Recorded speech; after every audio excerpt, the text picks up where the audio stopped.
G'day, I'm Cicada, I'm Aquila Swan, and we're from Canberra in Australia. and you're listening to PodCacher.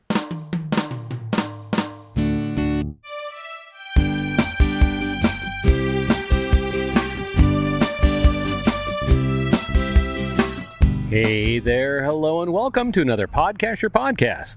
We are glad you're here with us for show 895 for February 3rd, 2025. And as you could probably tell, we are not in PodCacher studios. In fact, right now we are outdoors at a very unique location and event. That's right. We are out here in Yuma this weekend for the block party. They've had many megas out here, but this year we're all getting the block party icon. Yeah, and apparently this is the first Yuma block party, right? Yeah. Well, this year was the first time they could do block parties for 2025, so Yuma is one of them. So we've been out to Yuma before, and it's not that long a drive from San Diego. In fact, we've seen a lot of San Diego geocachers out here. But basically, we packed up the Forester, drove on out here is it Thursday? Friday. Or it was Friday. Yes. Yes. We have done so much since we've gotten here. We have done adventure labs. We've done a circuit that's allowed us to get a coin. Yeah, Yuma. That's right. And we've seen a lot of friends, seen a lot of listeners. Oh, yeah. That's been a lot of fun. And the cool thing is to get the block party icon, although we have to share that we're one of the few who have one of the original block party icons from one of the first block parties actually in Seattle. We went there in 2015. And just so you know, where we're sitting right now, we had to walk quite a distance away from the center of the events because they've got a loudspeaker going and announcements going the entire time. A lot of activity. There's booths and other things. And so we had to actually move ourselves quite a bit. We're sitting underneath a shaded tree right now on a rock, sort of near the parking lot. But one of the reasons we did, and to be completely honest, one of the reasons is we've got a lot of listeners out there that we love to sit and chat and talk with. But when we start recording, when they start smiling and coming up to us, want to shake our hands, it's like, we got to stop recording. And so that's a little bit of a challenge. But since we're out here in a remote area, I think we're safe. I think so. And we have a great show for you today. While we are out here in Yuma, we have an extended interview with some fascinating geocachers from Australia. Yeah, and they have accomplished what no other geocacher has done. And you're going to hear the backstory and how they planned this accomplishment. And there's also many stories that involve crocodile water crossings, taking a helicopter to a geocache, barely making the last ferry, and much more. So as we continue to cache here in Yuma, enjoy the interview.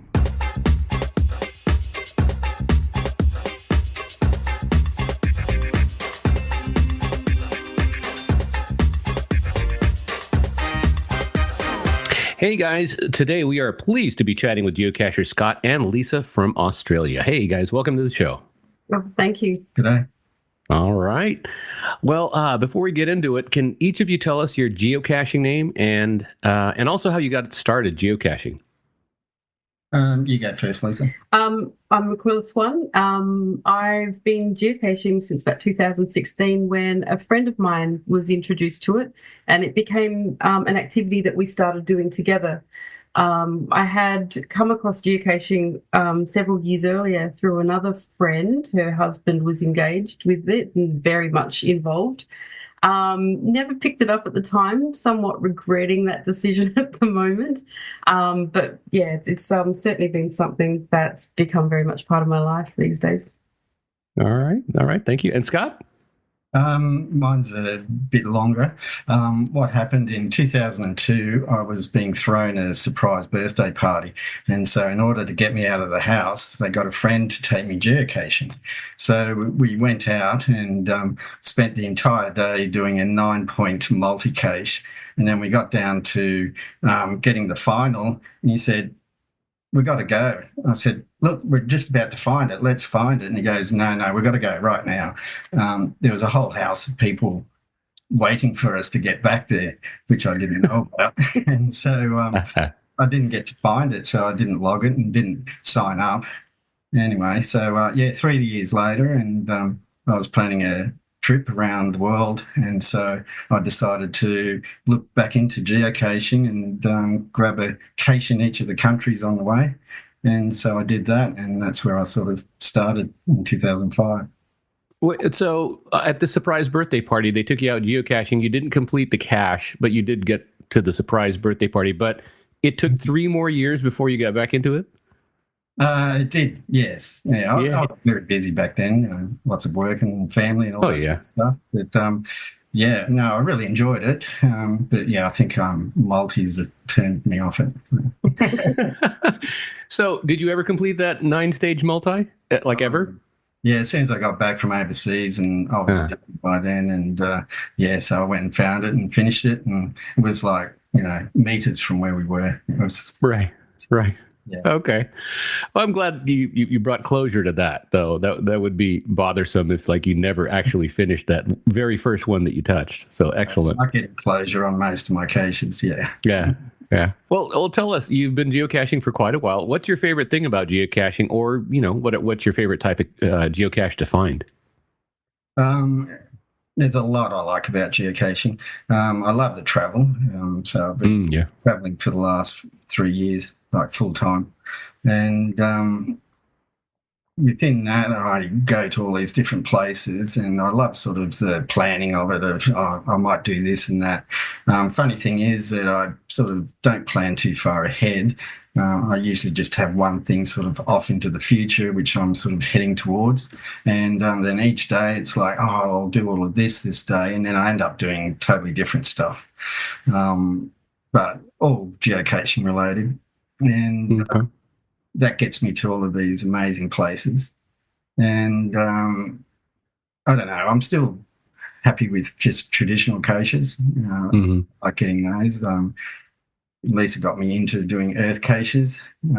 I had a few problems with those, and the COs of those,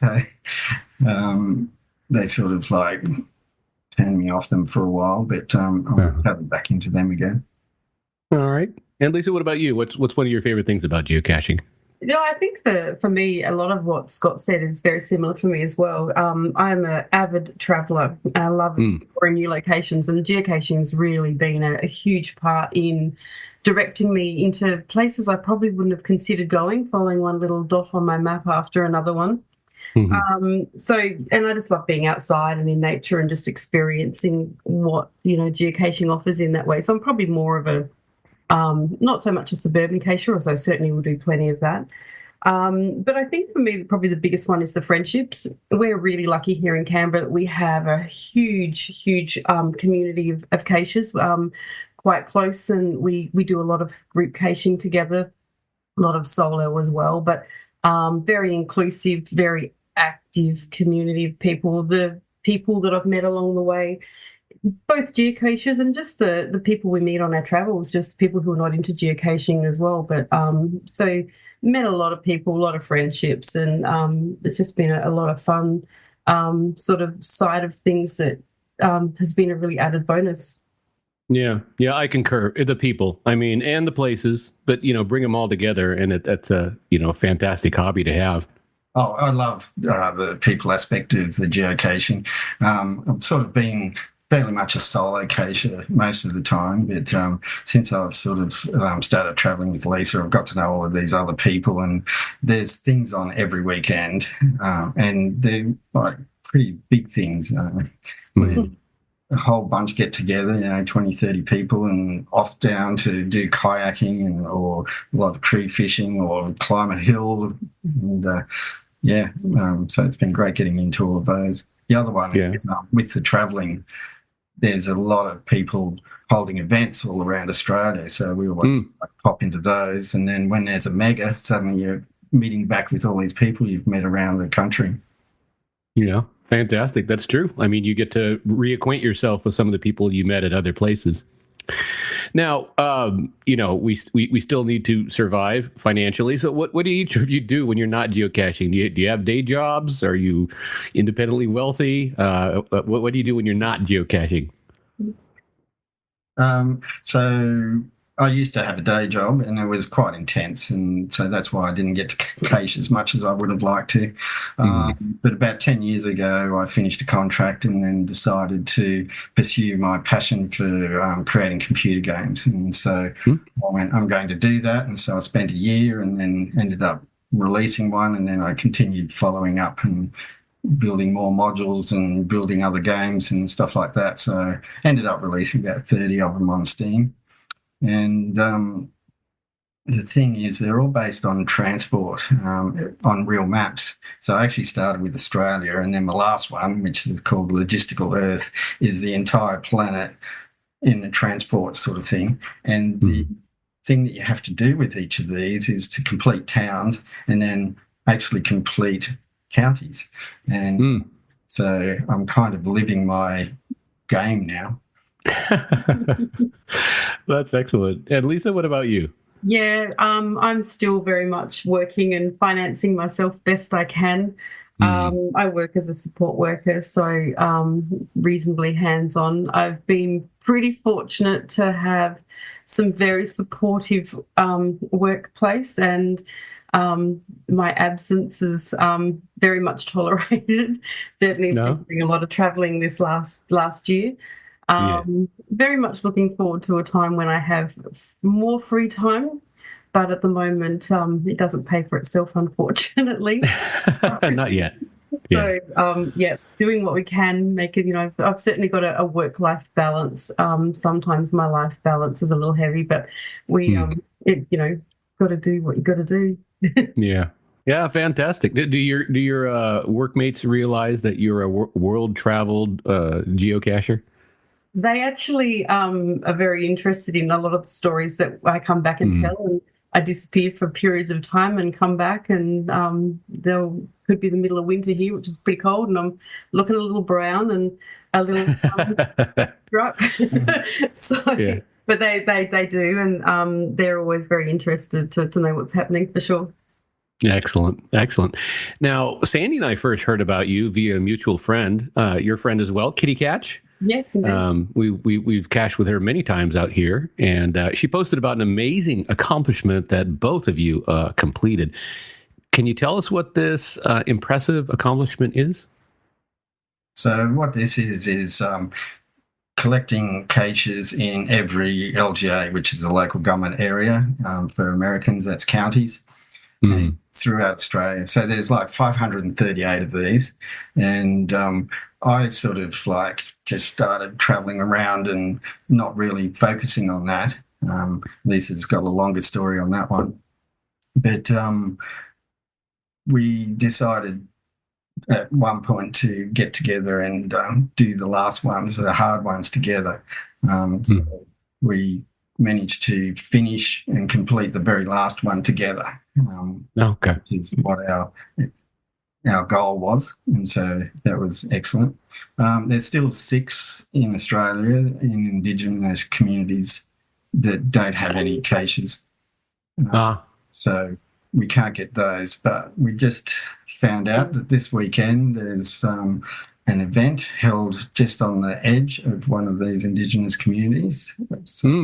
We're going up there, so that's a 1,400 one-way trip to get to this event. So we'll be leaving tonight to get to that. To get the last one, but so far we're the only 2 people, in not only in Australia but ever, to have completed as many as what we have. The logistics of getting to some of these is pretty interesting. So it's a pretty big accomplishment to have done it, given how big Australia is and some of the distances involved to get to them as well.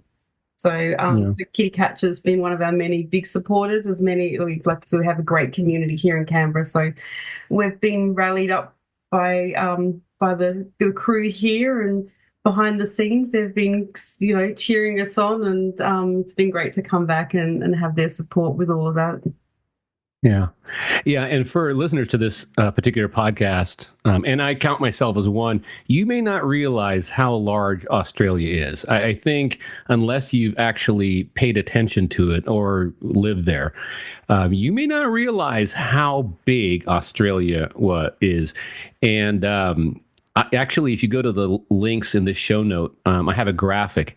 And what it does is it overlays Australia over the United States, and that will give you a perspective of it. But why don't you try to describe for people the size of Australia? So you said 538 counties, so to speak. But how would you describe how big the country is? Oh, well, for we did in our very first trip that we did. So I flew up and met Scott in Cairns. We drove across to Perth for our very first trip.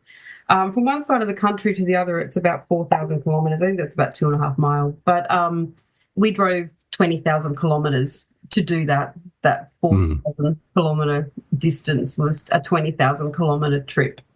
Wow. Yeah. And that's following the geocaching route. That's great. Yeah. That just goes to show how much off track that we've had to do and how vast. And really that's just covering the top from one side to the other. So that took several weeks. And that was just a very small amount of what we've been doing over several years. Do that.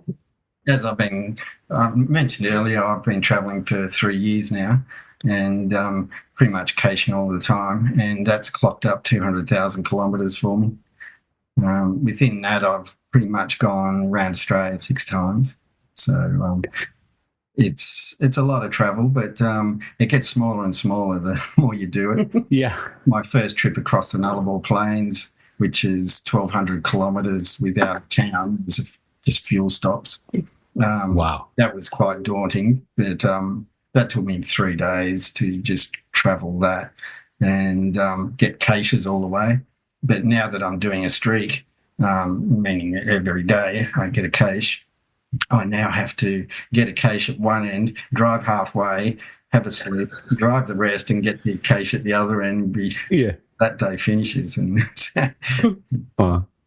yeah. Now, when you are trying to get through these counties, are you being very strategic about, weaving in and out to try to reduce the amount of driving you do, but maximize the amount of counties you're going through? Is that like a strategic planning part of it? I think it depends on how we're doing it. So initially for me, a lot of the trips that I did for counties were really targeted. So it was making a list and choosing a cache and actually having exactly that, making the most, maximizing my time to get as many as I possibly could. Whereas I think for Scott, his is just as he's got a different story about how he started, but he's managed to just collect a lot of them along the way just through his travels. And more so, I think since we've been traveling together, it's been, we've had some very hard ones to get to, so very targeted, but very casual, sort of more approach to how we've been doing that. Okay. All right. And again, if you head over to the show notes, I have that image, and I have it up on my computer right now. So Perth is on the side, on one side, like Los Angeles would be. And for those in the United States, Brisbane or Sydney is on the other side, and it almost lines up exactly with Florida or New York. That's the length that you'd be crossing. And if you weren't aware of that, like, because I've heard the name Perth and Sydney before and Canberra, but I didn't have them placed in my head of like exactly how large the continent was. So how long did it take to accomplish this? I mean, from start to finish. For me, I started targeting them several years ago. And it became long weekends, a weekend trip here, a little bit, and we'd do the close ones and started doing some easy ones. You'd go into a capital city and you'd pick up as many of the little suburban ones as you possibly can. It's been several years of just little trips and just being really mindful when we're out and about, just going, there's just one just across here. Yeah. And, you can be traveling somewhere else and you go, it's just a couple of hours down the road, and you go out and get them and come back. So it takes a lot of effort, But along the way, if you're exploring and if you're into the traveling, it's great. You end up into these amazing locations that you wouldn't go into otherwise. Okay. I didn't even know that the LGA hunting was a thing, or county hunting was a thing. Oh, is that right? Till the borders were closed to COVID, and so I couldn't get to Western Australia. And so I decided to do a trip up the east coast of Australia and just sort of visit people along the way and do a lot of caching. And I got to Maryborough, and I got a text from Liz and Bruce. They're sort of big cachers in Australia. They've got like 85,000 finds. It's an enormous amount, yeah. They're the biggest sort of quantity caches in Australia. But anyway, they said, come around and have a cuppa with us. And so I did that, ended up caching with them for a few days. And Bruce said, I've got this cache you might be interested in if you're going to Perth. It starts at the Pacific Ocean, ends at the Atlantic Ocean, so basically one coast to the other, and all you got to do is collect a cache in each LGA along the way. And I went, oh yeah, well, might as well do that while I'm travelling. So anyway, a couple of weeks later, the borders opened, and so off I went, and stopped at each town as you would and grab a cache. And I like to mark each town, also like to mark the roads between, so I get a nice map of caches. And got to the other end, and yippee, accomplished that. Well, I thought I had. I went and looked it up, did a Project GC test on it and failed it. So what happened there was I'd missed this tiny slither halfway across Western Australia. Oh. So that started to bug me. So within a week, I was back on the road, and it was around 600 Ks backwards. So I went, rather than going back the same way, I'll get all the LGAs under it and then get that one and then get them all across the top on the way back. And so I did that. And then I went, now what have I got left? And then there's like the whole south part of Western Australia. So I did the zigzag plan and went, okay, if I go to all of these places, and I also don't want to miss towns just because they're on the edge or something like that. But so trying to do all of that plus the tourist thing, and within a sort of the next week, I had half of Western Australia, and then I went back through South Australia and went, how many of these have I got to go? Oh, most of them. 4 days later, I only had 3 to go. And that was super remote. And then I hit Victoria, did the same thing, and then did a plan to get through Sydney in a night, so with my caravan, which is quite hard. So I'm doing sort of inner city at 3 a.m. in the morning with the caravan, caching. Oh, yeah, that's fantastic. Now, I understand that there's a story of how you two met and started planning for the harder counties. Can you share a little bit about that backstory? So what happened there was... And we'll get right back to the interview after a short break.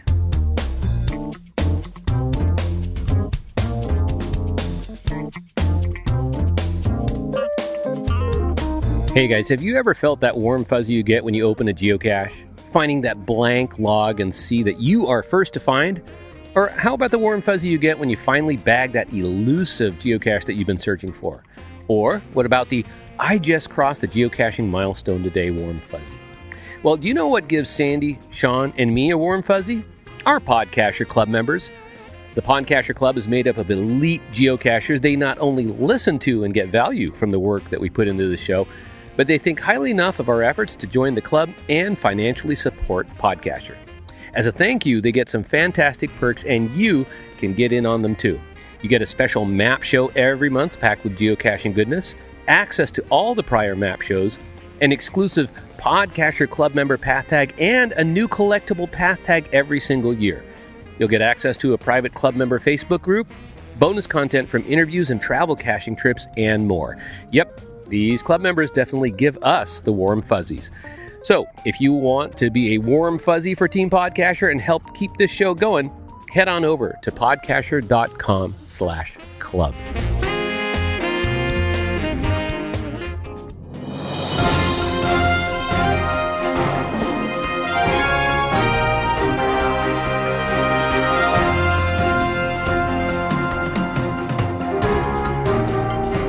Geocaching and GPS news. All right, first up in geocaching and GPS news, there are some new geocache hiding themes for 2025. And you may remember they introduced this in 2024, and there was a different theme for every month. Well, this time, Geocaching HQ is introducing a new hiding theme per quarter to celebrate geocaches published in 2025. So here are the themes. The first one is frogs, and it goes from now till March 5th. And then back to nature, March 26th to June 5th. Hidden gems, June 25th to September 5th. And then blast from the past, 25 years of geocaching from October 1st to December 5th. Now they say themes are open to interpretation, so let your creativity shine. Be sure to follow the geocache hiding guidelines, of course. And they say every 3 months we'll feature geocaches from that quarter's theme on the geocaching blog and social media. So this should be interesting. So let us know what sounds the most fun for you. There's frogs, nature, hidden gems, and blasts from the past.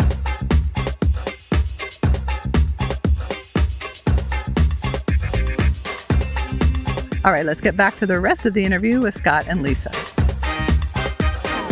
I understand that there's a story of how you two met and started planning for the harder counties. Can you share a little bit about that backstory? So what happened there was I had, by this stage, done most of Australia. So I was sort of like, right near completing. There's probably about 10 left that I had to get. And so I'd been up around the top end of Australia, and up there they only have 2 seasons, wet season and dry season.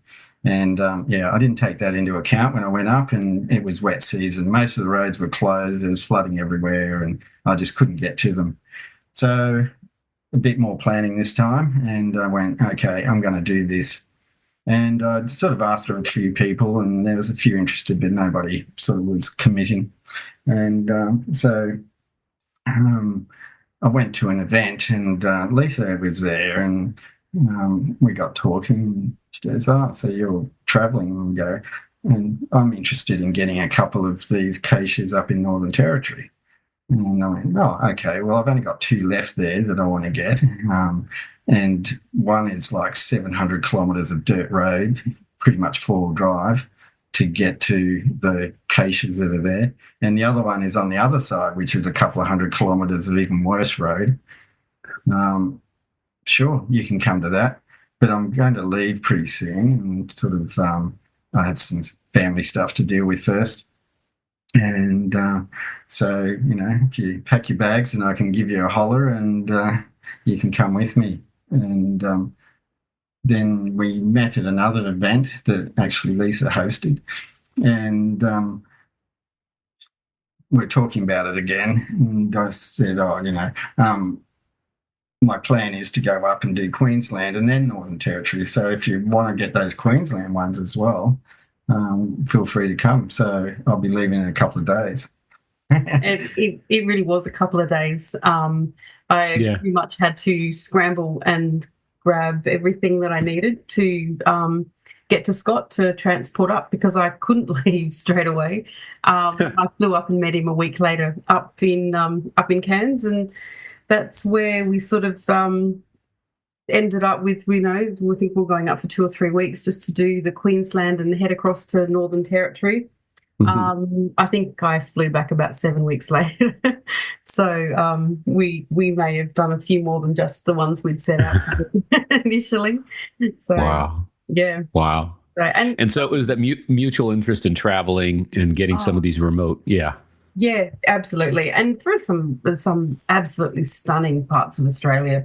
So it's been an incredible journey that through, some of those hard ones. It's been some of the most memorable, some of the best ones that I've certainly been through to, for sure. Yeah.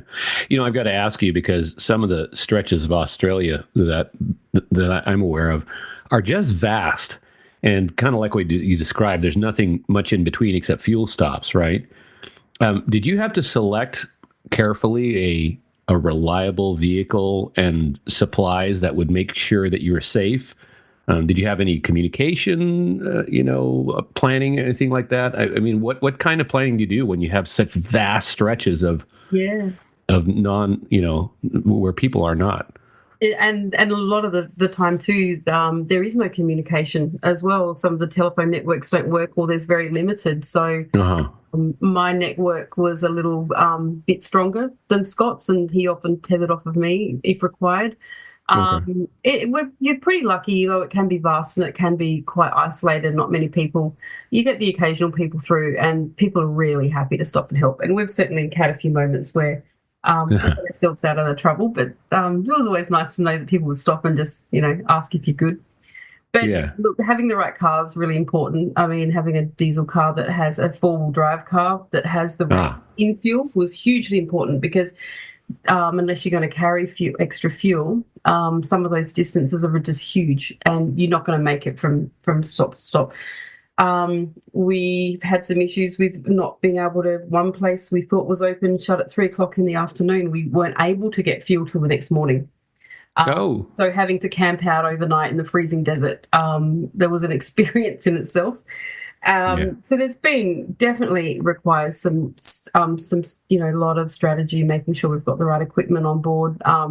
Scott's got his caravan that would have to get left in storage, and we'd have to camp and tent up, because you couldn't take caravans along some of these roads. So sort of camping out as well.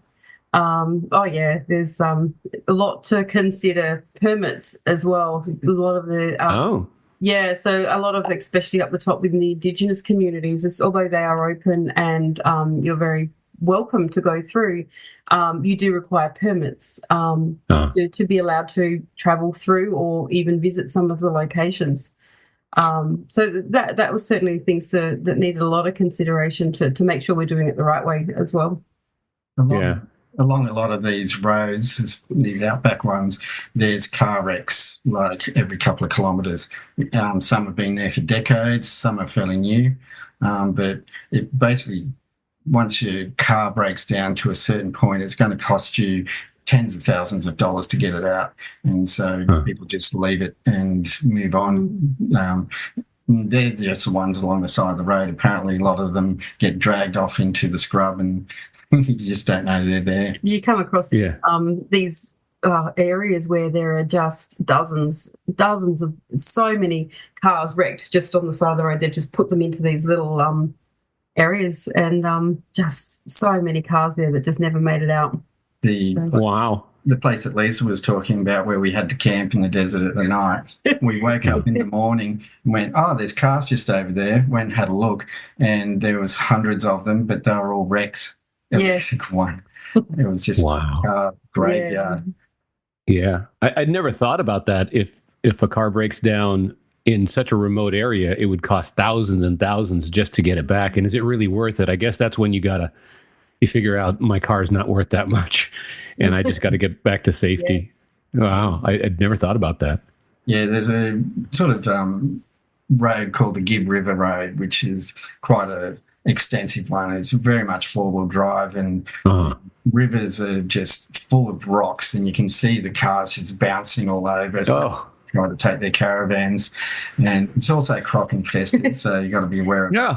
Very croc infested. So don't break down in the middle, or you got to wait for someone to come get you.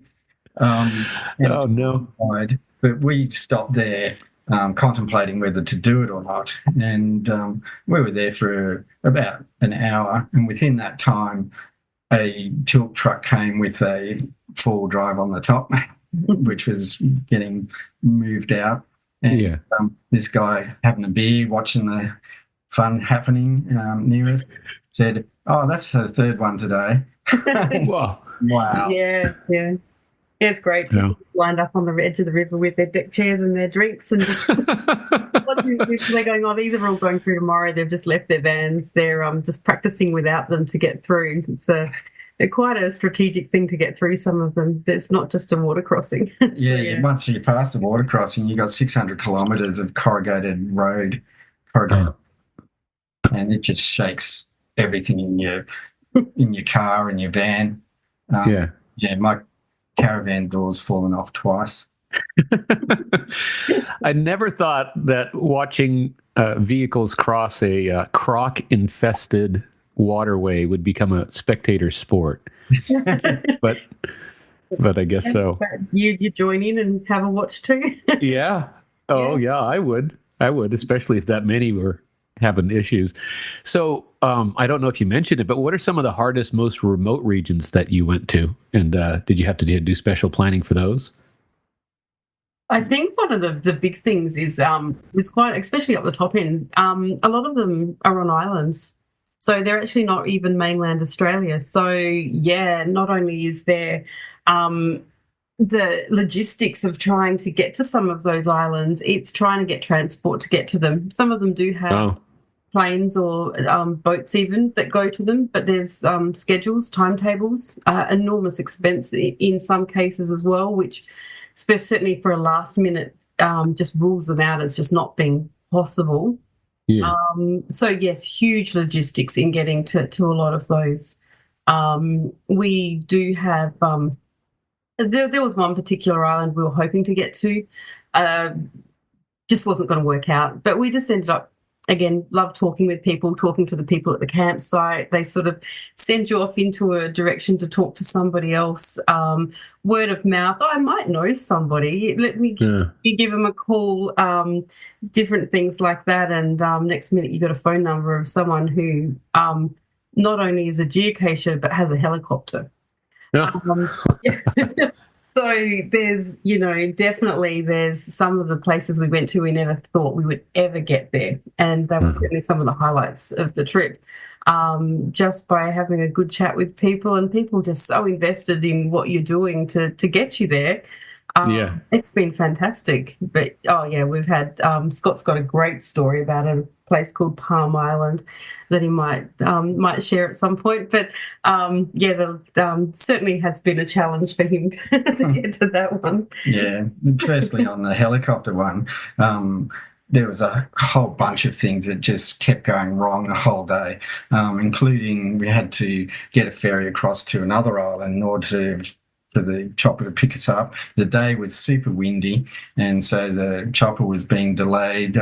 It was caught down in some sand dunes or something and it had to take off. It was so windy it had to set on a sandbank for an hour and a half until it was safe for it to take off again. At this point, we didn't know whether it was going to arrive or not. We required permits to get to the island, which they were organising for us. But we hopped on that ferry, not knowing if we were going to get there or not. The people, I said, they were so invested. They were making all the phone calls for us while we were on the ferry at their suggestion. They're like, get on the ferry, go across to that island. And it's a tourist island, that one in particular. And which is why they ran their helicopter based out of it, and get yourself there and we'll let you know. We had no idea what was going to happen. We knew that we probably had permits based on one phone call, but then the helicopter was out. There was so much about that was not going in our favour, but you carry on and do the best you can and enjoy what you're doing at the time. So, and while we were there, it's like, we finally got the phone call. Helicopter's coming. It's going to be there in 40 minutes. And then sent a picture of a map, which happened to be a geocaching spot, so we could see the caches. It was a screenshot from their geocaching app of our helicopter landing with an excellent spot drawn on. Yeah, it's like, that's on the other side of the island.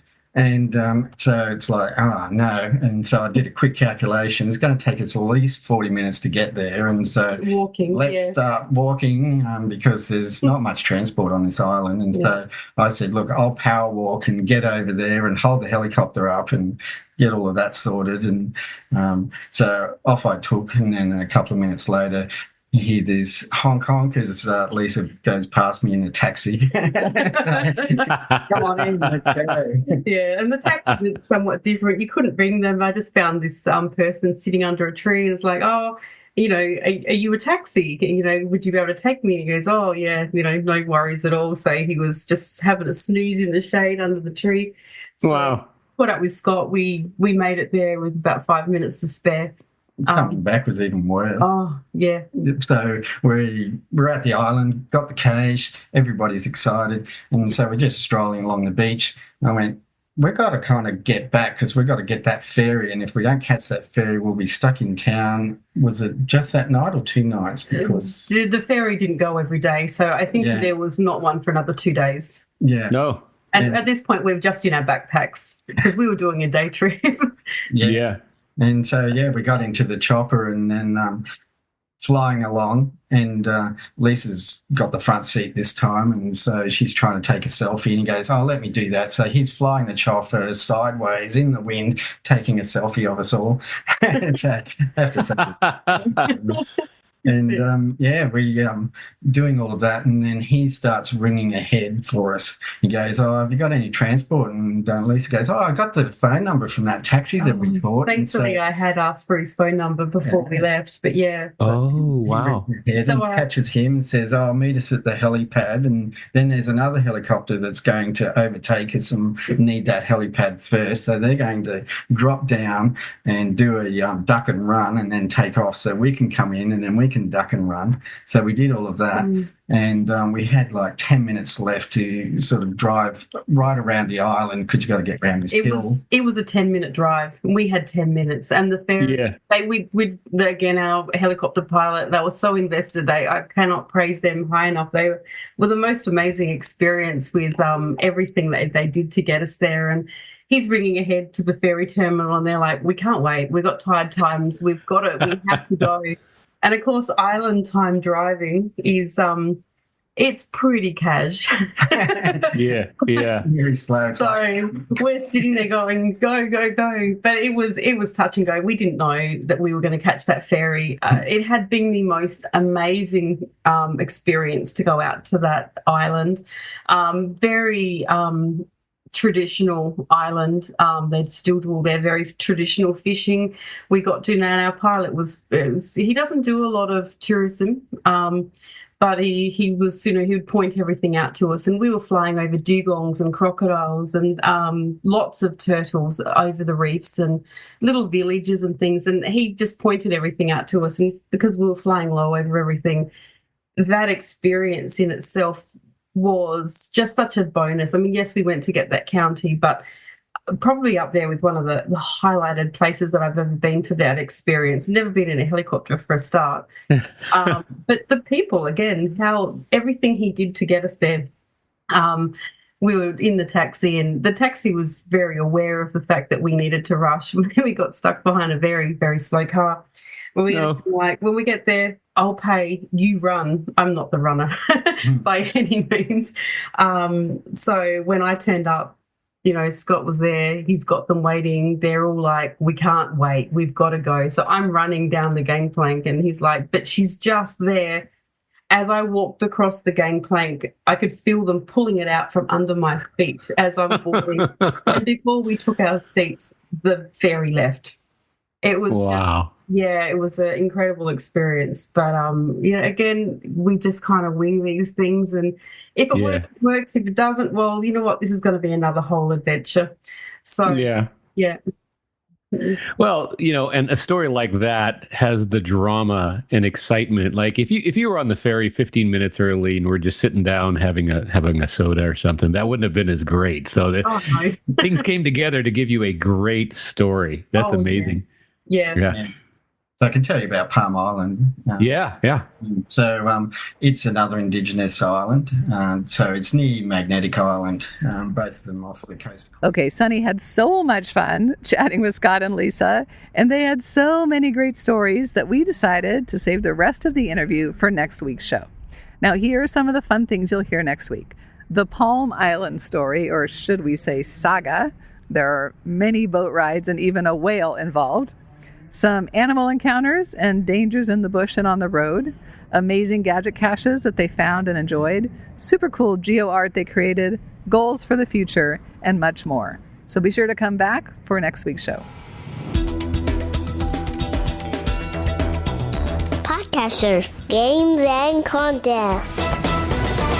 Here at PodCacher, we love to play games and contests that gives you guys opportunities to win Groovalicious swag.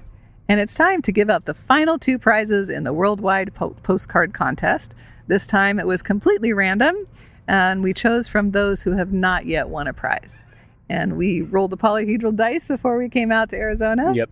And we have 2 winners. The first is Fossil Hunters Miami with a card from Florida. Congrats. And winner number 2 is Techie Skittles with a postcard from Seattle. Nice. Okay. And I think every winner was from a different state or country, even though 4 of them were chosen randomly. So okay. that's kind of interesting. That's cool. And just thanks again to everyone who sent in a postcard. And come back next week for the winner in the secret contest from the PodCacher email that we sent out January 9th. If you haven't read the email and followed the instructions to enter the giveaway, go back and find it.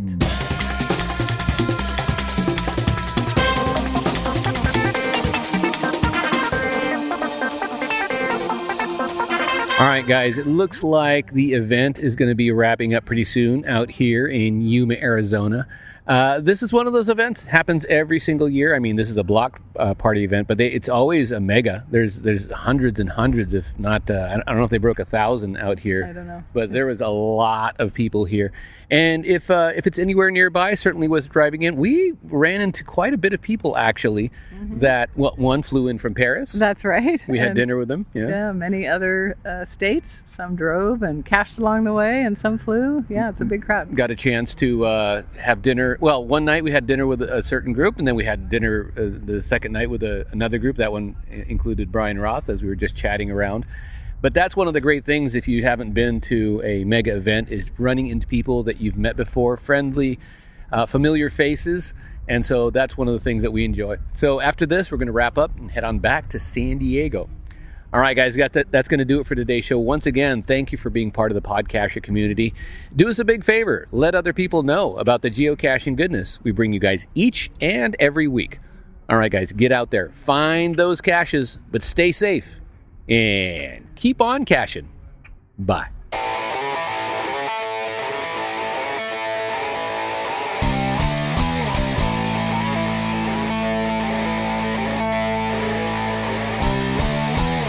Well, that's it for the show today. We hope you enjoyed it.